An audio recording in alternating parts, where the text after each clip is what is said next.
వరదలొచ్చినంత చెప్పున వరద సాయం వస్తే ఎంత బాగుండు.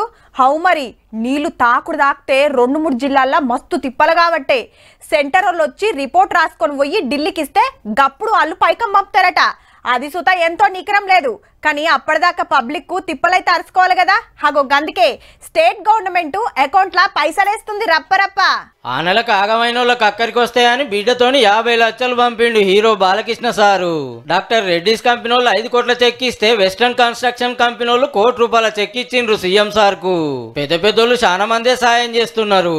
నిన్న మొన్న వరద ఏరియాలో తిరిగిన సెంట్రల్ టీము ఇలా సచివాలయంలో రేవంత్ రెడ్డి సార్ తో మీటింగ్ పెట్టింది.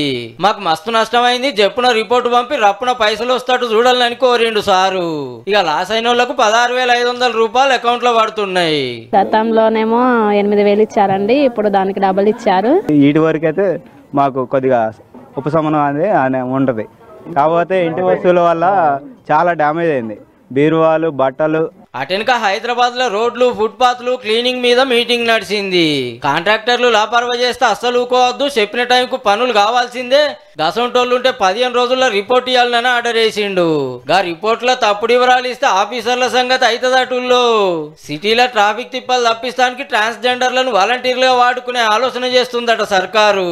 అట్లనే జాతీయ BC commission chairman Hansraj Gangaram sir వచ్చి మన సీఎం సార్ ను కలిసిండు. తెలంగాణలో కులగణన చేసి బీసీల రిజర్వేషన్లు పెంచే కార్యం ఉంది కాబట్టి గా ముచ్చట మాట్లాడుకుర్రు అన్నట్టు.